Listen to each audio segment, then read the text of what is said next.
अस्सलाम वालेकुम फ्रेंड्स, कैसे हैं आप लोग। आप सबको रमज़ान की बहुत बहुत बहुत मुबारकबाद। ये वो महीना है जब हम रहमतें और बरकतें समेटते हैं।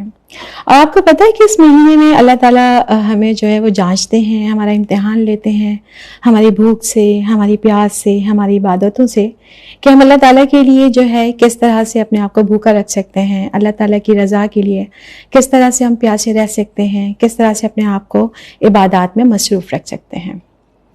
अब इस दफ़ा मज़े की बात मज़ीद ये हुई है कि अब आप लोग सिर्फ भूख और प्यास से नहीं जांचे जाएंगे, बल्कि अब आप अपनी अंडरस्टैंडिंग का भी आपको इम्तिहान देना होगा, आप उससे भी जांच जाएंगे।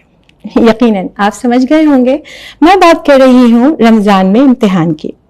और मेरे स्टूडेंट्स ने मुझसे रिक्वेस्ट की थी कि मैम आप बताएं कि हम रमज़ान में एग्ज़ाम्स की तैयारी कैसे कर सकते हैं। तो मेरे पास कुछ टेक्निक्स थी जिसको मैंने खुद अप्लाई किया जब मैं स्टूडेंट थी और मेरे रमज़ान में एग्ज़ाम हुआ करते थे, और उन टेक्निक्स से मुझे बहुत ज़्यादा फ़ायदा हुआ और मेरा रिज़ल्ट मुझे बहुत ज़बरदस्त मिला। तो फ्रेंड्स, आप सबके साथ मैं आज वो टेक्निक्स को शेयर करने जा रही हूँ। उम्मीद है जब आप इसको जो है अपनाएंगे तो आपके रिजल्ट भी बेहतरीन आएंगे इंशाल्लाह। फ्रेंड्स, सबसे पहले आपको रमज़ान में अपने एग्जाम्स की तैयारी करने के लिए अपने रूटीन को थोड़ा सा चेंज करना पड़ेगा, और रूटीन बहुत आसानी से चेंज हो जाती है। मेरा अपना एक्सपीरियंस है कि आप 3 से 7 दिन के अंदर किसी भी एक्शन को जब आप रिपीटेडली करते हैं, बार बार दोहराते हैं, तो वो आपकी रूटीन का हिस्सा बन जाता है। तो हमें जो सबसे पहले चेंजेस लानी है वो अपने सोने के टाइमिंग में लानी है और उठने के टाइमिंग में। इसका मतलब ये है कि जब आप रमज़ान में इशा की नमाज और तरावी से फारिग हो जाएं, तो आपने एक पहला काम ये करना है, सबसे पहले सोने के लिए जाना है। इट मीन्स कि आपको 10:30 से 11 बजे के दरमियान लाजमन अपने बिस्तर पे होना है। और जब आप नमाज से फारिग होके आते हैं तो उसके बाद आपने खाना कुछ नहीं है, क्यों? क्योंकि अगर आप खाएंगे तो नींद अच्छी नहीं आएगी और आपको थोड़े से प्रॉब्लम का सामना करना पड़ सकता है। तो इसीलिए अब हमें जो सोना है वो अपना सोना है 10:30 से 11 के दरमियान लाजमन सोना है।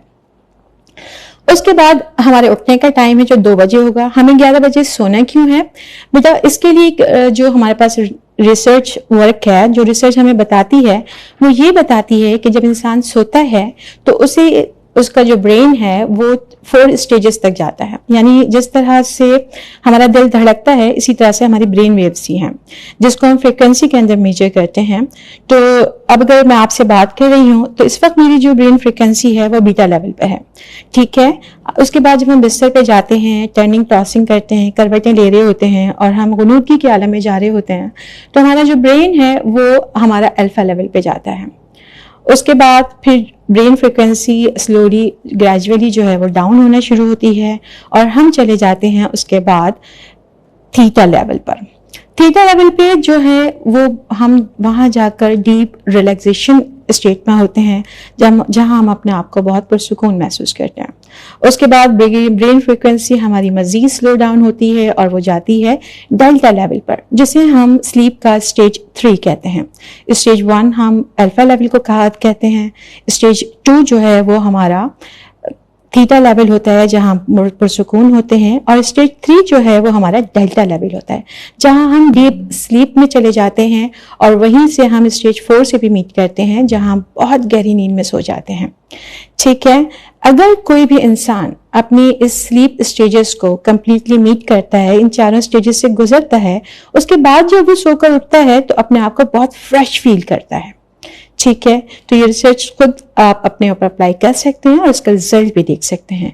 इसलिए जब आप रात के पहले पहर जल्दी सो जाते हैं तो आपका ब्रेन ये पूरे 4 स्टेजेस को कंप्लीटली जो है कंप्लीट कर लेता है, सक्सेसफुली कंप्लीट कर लेता है। तो आपको भी ये करना है कि 10:30 से 11 के दरमियान आपने सो जाना है। उसके बाद अब उठना कब है?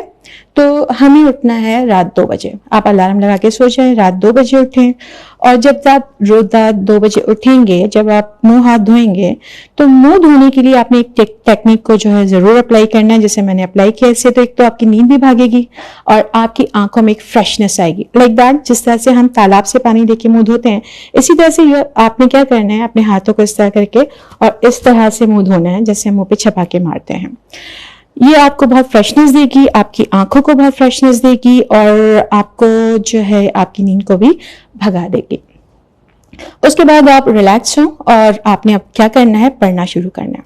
अच्छा, ये जब प्लानिंग आप कर रहे हैं अपने रूटीन में चेंज करने की, तो रात को आप पहले प्लानिंग करके सोएंगे। सोने से पहले आपने एक चीज और करनी है कि आपने अपने सब्जेक्ट्स को टॉपिक वाइज डिवाइड करना है। यानी आपने एक टाइमलाइन सेट करनी है कि आज मुझे इतने टॉपिक्स कवर करने हैं इस सब्जेक्ट से, कल मुझे इतने टॉपिक्स कवर करने हैं इस सब्जेक्ट के। इस तरह से आपने क्या करना है, टॉपिक वाइज सब्जेक्ट्स को डिवाइड करना है और अपने लिए एक टाइम या अपना आपको एक चैलेंज देना है कि मुझे आज इतनी चीज़ों को कंप्लीट करना है। अब क्या हुआ, जब आप सुबह 2 बजे उठेंगे तो आपने क्या करना है, जब आप अपने सामने अपनी नोट्स वगैरह रखेंगे, उसके बाद आपने अपनी तैयारी शुरू करनी है। अब जब तैयारी शुरू करनी है, उसके लिए आपने कुछ टेक्निक्स को अप्लाई करना है। जो सबसे मोस्ट इंपॉर्टेंट है कि अपने मोबाइल फोन को बिल्कुल साइड पे रखना है, ठीक है बेटा। जब मेरे अपने एग्जाम्स होते थे तो मैं उसमें से डिफरेंट जितनी सोशल एप्स होती थी मैं उसको डिलीट कर देती थी। क्यों? क्योंकि मेरे एग्जाम मेरे लिए सबसे इंपॉर्टेंट है। अगर मेरे एग्जाम है, मेरी रिजल्ट अच्छे हैं, मेरे गुड ग्रेड्स हैं, तो मेरी ऑब्वियसली मेरा जो फ्यूचर है वो ब्राइट है। जब फ्यूचर ब्राइट है तो सब आपके अपने होते हैं, हमेशा याद रखिएगा। तो इस वक्त एग्जाम से ज्यादा इंपॉर्टेंट आपके लिए कुछ नहीं होना चाहिए। हाँ, एग्जाम से फारिग हो जाए तो फिर एंजॉय करें। जब आप पढ़ के थक जाएं तो उसके बाद आप एंजॉय कर सकते हैं, लेकिन जब आप फोकस पढ़ रहे हैं तो बेटा फोकस होके याद रखिएगा, जिंदगी में जो भी काम करना है फोकस होके, चाहे इंटरटेनमेंट हो आपकी, चाहे एजुकेशन हो, चाहे कुछ भी हो जिंदगी का, जिसको करना है फुल इंटरटेनमेंट के साथ, फुल एंजॉय होते हुए, फुल फोकस होते हुए करना है, ठीक है। अब चूंकि हम पढ़ने जा रहे हैं तो फुल फोकस होके पढ़ना है। आप अपना साइलेंट पे रख दीजिए मोबाइल। मैसेज को रिप्लाई करना कोई जरूरी नहीं है, कॉल को रिसीव करना उस वक्त कोई जरूरी नहीं है जब तक कोई बहुत इंपॉर्टेंट कॉल आपको फील ना हो। अब क्या हुआ, अब आप बैठ गए, आपके पास एक टाइमलाइन सेट है कि आज जो मुझे टास्क कंप्लीट करना है, मुझे इन चीजों को कंप्लीट करना है। अब वो टास्क आपने अपने सामने रखा, लाइक दैट कि आपने टास्क अपने सामने रखा। उसके बाद just you have to close your eyes. आपने अपनी आंखें बंद की, कुछ गहरी सांस ली। गहरी सांस का मतलब होता है कि आपने डीप ब्रेथ जो है गहराई तक सांस लेनी है, अपनी नाफ तक आपने सांस को खींचना है, ये गहरी सांस कहलाती है। नॉर्मली हम क्या करते हैं, सिर्फ अपने सीने तक सांस खींचते हैं, लाइक दैट, होल्ड, एक्सेल। इस तरह से आप 2-3 दफा, एटलीस्ट 3 दफा आप गहरी सांसें लेंगे और अपनी आंखें बंद रखते हुए अपने आप से कहेंगे कि जो मैं पढ़ने जा रहा, अपना आपने इतनी आवाज से कहना बेटा कि आपकी आवाज आपको खुद आए। ये एक टेक्निक है माइंड साइंसेस की जो बहुत ज्यादा काम करती है, राइट। आपने 3 गहरी सांसें ली, आंखें आपकी बंद है और बंद आंखों से आपने कहना है कि जो मैं पढ़ने जा रहा हूं वो मुझे हमेशा याद रहेगा और जब भी मुझे इसकी जरूरत पड़ेगी और मैं इसको याद करना चाहूंगा मुझे फौरन याद आ जाएगा। आपने ये वर्डिंग 3 टाइम कहनी है और 3 दफा कहने के बाद आपने अपनी आंखें खोलनी है और आपने अपनी स्टडी स्टार्ट करनी है। बेटा स्टडी करते वक्त एक टिप आपको और मैं देती हूँ कि आपने हाइलाइटर्स, कलरफुल हाइलाइटर्स का इस्तेमाल करना है। उसमें क्या है कि आपका जो ब्रेन है वो इमेजेस में वर्क करता है, सोचता है। फॉर एग्जाम्पल अगर मैं कहूँ कि आपकी अम्मी कैसी हैं, तो आपकी माइंड में जो है वो अम्मी का नाम नहीं आएगा, आपकी अम्मी की पिक्चर आएगी। तो इसी तरह से जब हम पढ़ाई के वक्त कलरफुल हाइलाइटर्स का यूज करते हैं वो आपकी माइंड में ड्रिल हो जाते हैं, वो बड़ा काउंट होते हैं, वो बड़ा काम करते हैं। ये आप खुद एक्सपीरियंस करेंगे। फॉर एग्जाम्पल आप कोई सब्जेक्ट पढ़ रहे हैं तो डेफिनेशंस जो है उसको एक कलर, फॉर एग्जाम्पल आपने पर्पल कलर से जो है उसको हाईलाइट कर दिया। अगर कोई इक्वेशन है, ठीक है, अगर कोई हेडलाइन है तो आपने जो है उसको ब्लू कलर से मार्क कर दिया। उसकी कोई एक्सप्लेनेशन है तो आपने उसको डिफरेंट कलर से कर दिया। अब होगा क्या कि जब आप ये कलरफुल चीजों से करेंगे ना तो ये कलर जो इमेजेस हैं वो आपके ब्रेन में आ जाएंगे, राइट। जब आप इसको पढ़ेंगे और जब स्पेशली जब रिवाइज करेंगे ना तो एक तो ये कि आपका टाइम ज़ाया नहीं होगा, आपको पता चल जाएगा मोस्ट इंपॉर्टेंट क्या है जो आपने रिवाइज करना है, तो वो क्लिक करेगा आपको, ठीक है। अब उसके बाद क्या हुआ, ये आपका होगा पढ़ाई का। अब उसके बाद आपने सहरी तक पढ़ना है। जब आपने सहरी तक पढ़ लिया, जब आपने देखा कि पढ़ाई ओवर हो गई, आपका टास्क कंप्लीट हो गया, तो just you have to close your eyes again. आपने क्या करना है, अपनी आंखों को दोबारा से बंद करना है, फिर कुछ गहरी सांसें लेनी है एटलीस्ट 3 टाइम, होल्ड, एक्सेल। उसके बाद आपने बंद आंखों से कहना है कि जो कुछ मैंने पढ़ा वो मुझे हमेशा याद रहेगा और जब भी मैं इसे याद करना चाहूंगा मुझे फौरन याद आ जाएगा। आपने 3 दफा ये वर्डिंग कहनी है। उसके बाद 1 गिलास पानी आपने साथ ही रखना है, उस गिलास पे पानी पे फूंक मारनी है वो पानी आपने 3 घूंट में आराम से पी लेना है।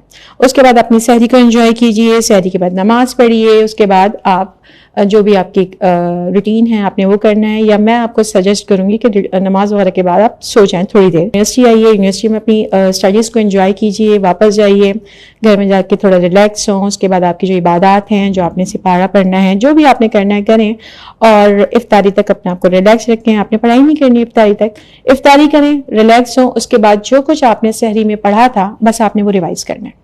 अब जो आपने हाइलाइटर्स यूज किए थे, उसको जो कलर किया था, तो वो चीजें आपको बहुत रैपिडली आपके माइंड में ड्रिल होना शुरू हो जाएंगे। ठीक है बेटा, ये तो हो गई आपकी रूटीन सेट कि आपने किस तरह से एग्जाम्स की तैयारी करनी है। अब हम आते हैं कि अब हम जो है एग्जामिनेशन हॉल में बैठे हुए हैं, और एग्जामिनेशन हॉल में बैठने के बाद अब हम इन तमाम टेक्निक्स के से इस्तेफादा कैसे हासिल करेंगे। तो बेटा, जब आप एग्जामिनेशन हॉल में बैठे हैं तो आपको पेपर कैसे अटेम्प्ट करना है कि आपका जब पेपर आता है तो आपने बिल्कुल रिलैक्स रहना है, परेशान नहीं होना। अब पेपर आने के बाद, फॉर एग्जाम्पल आपका पेपर है, तो आपने क्या करना है कि पहले पेपर को आपने केयरफुली पढ़ना है। होता ये है कि हमारे पास बहुत सारी इंफॉर्मेशन होती है, नॉलेज होती है, लेकिन हम पेपर को सही समझ नहीं पाते।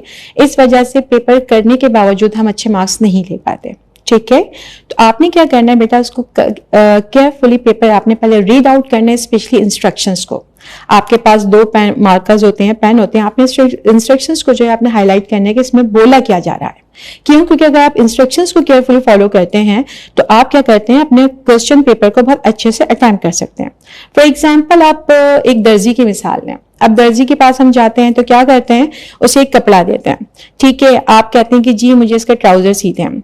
दूसरा आके डिमांड करते हैं कि जी मैं ये कपड़ा है और मुझे जो है इसकी स्ट्रेट पैंट सीनी है। एक आके कहते हैं जी मुझे इसकी जो है इसकी आप मुझे शलवार सी दें, इसका मुझे कुर्ती बना दें। तो दर्जी क्या करता है, दर्जी का जो नॉलेज है, दर्जी की जो स्किल्स हैं, वो क्या होती है, बेस्ट दर्जी हम किसको बोलते हैं कि वो क्लाइंट्स जो या उसका जो कस्टमर जो उससे डिमांड कर रहा है वो उसी के मुताबिक कपड़े को ऑल्टर करता है और उसकी शेप बनाकर उसको दे देता है। तो इसी तरह से you have to put yourself in the shoe of that tailor. आपने क्या करना है, अपने आप को टेलर समझना है, यानी आपके पास टॉपिक से रिलेटेड सारी नॉलेज है। अब जो क्वेश्चन पूछा जा रहा है आपने उसको आंसर करना है।